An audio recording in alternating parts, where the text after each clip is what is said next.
Hi, I'm James, and welcome to another Fuzzlecheck tutorial.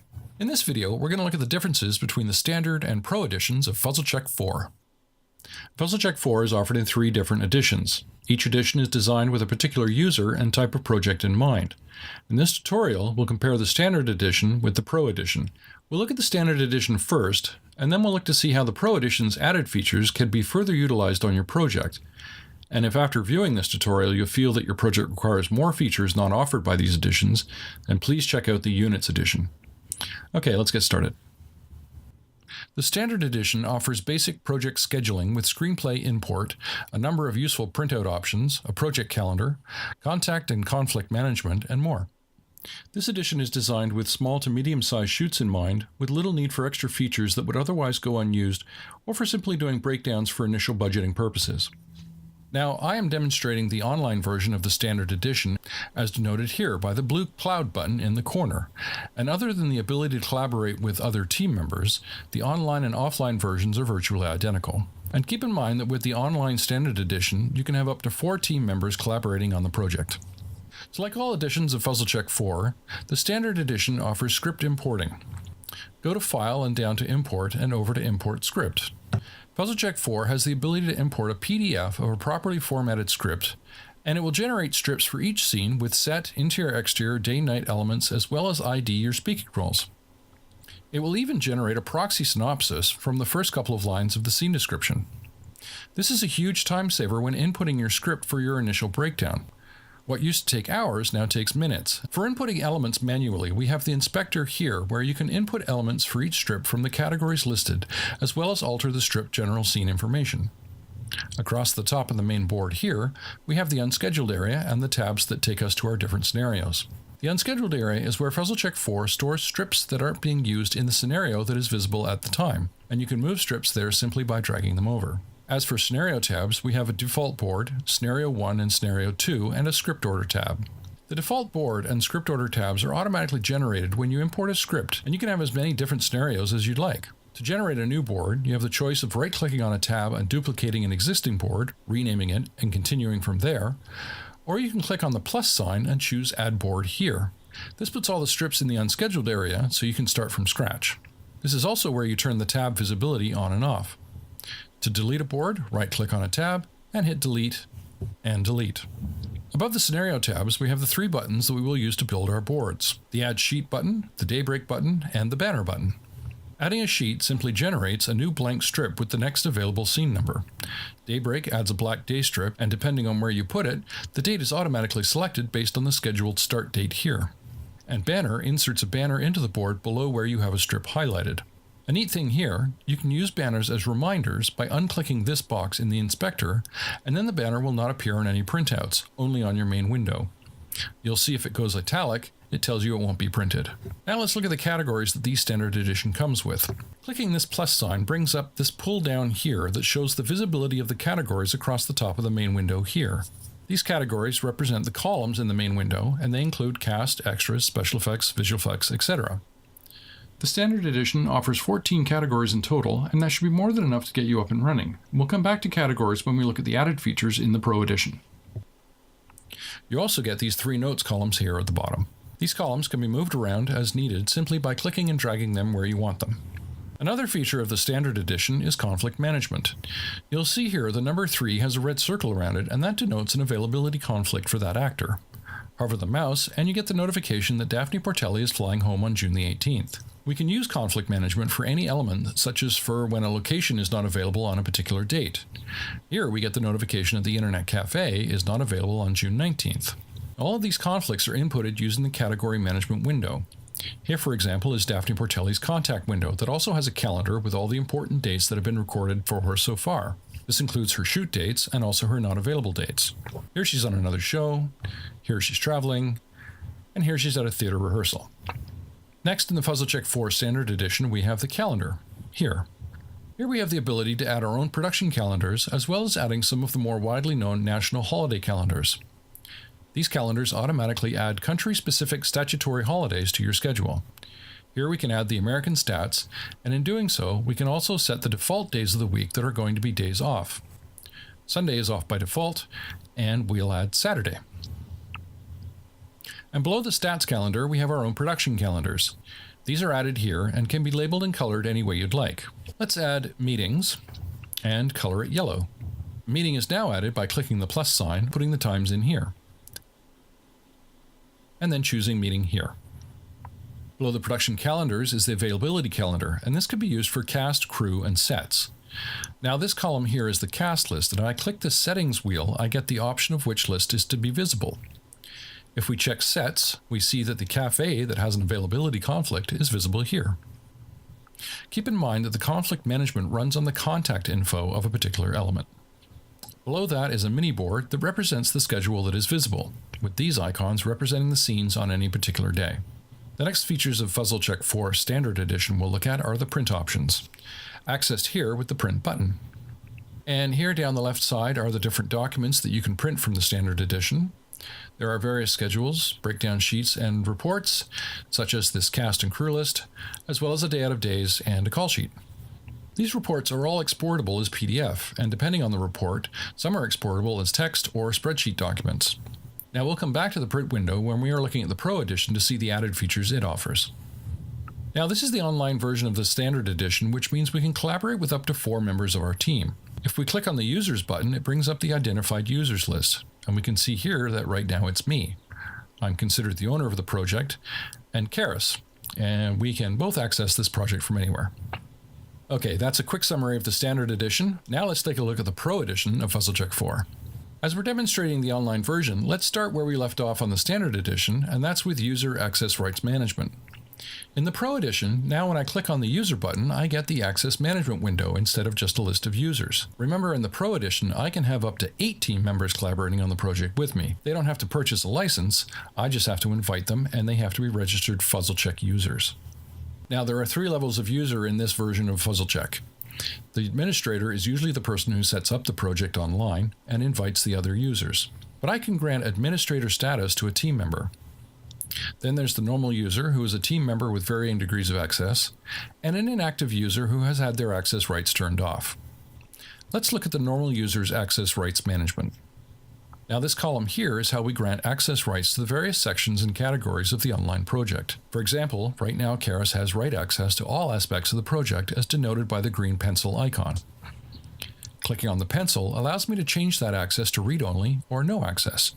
So here we change our access to the synopsis to read-only, and here we can deny access altogether to the board scenario B.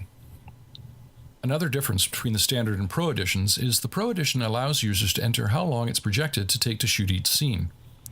First we click on the daybreak, and that brings up our inspector. And here we now have a box labeled Start.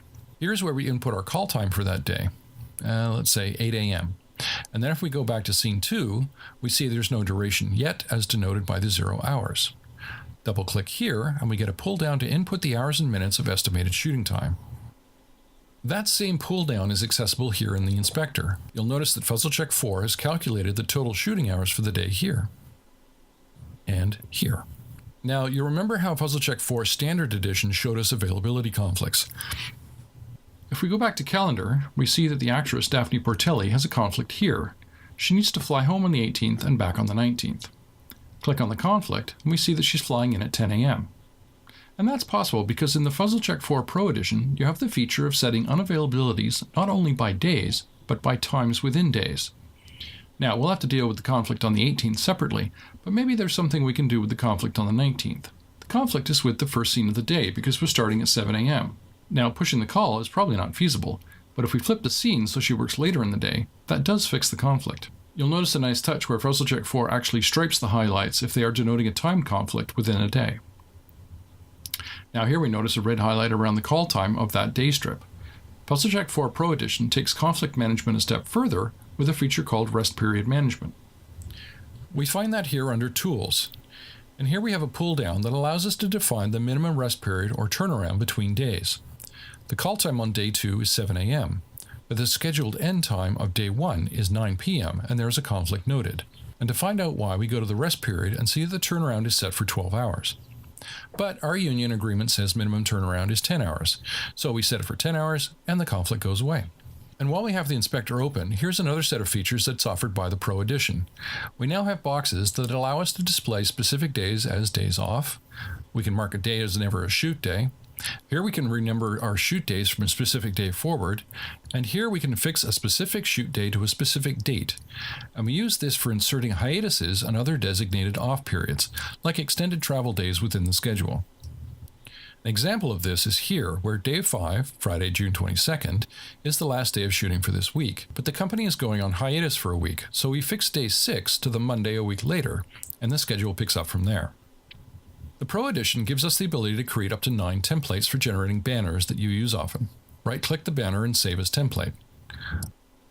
Here I'll make a banner template for set shift, and now when I need to insert that banner elsewhere, I choose where I want the banner, go under Paste, and click my template number 2, and it inserts my set shift banner automatically.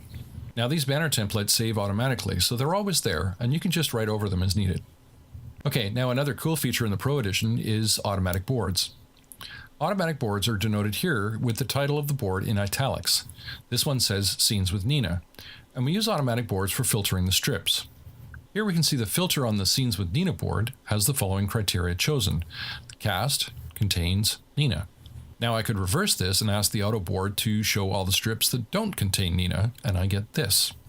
Adding elements to this criteria string is done by clicking here, and then just start typing your element into the search bar. A very useful feature in the Pro Edition is the ability to view boards side by side. If we want to compare Scenario A directly with Scenario B, we right-click on Scenario A's tab and choose Display Board at Right.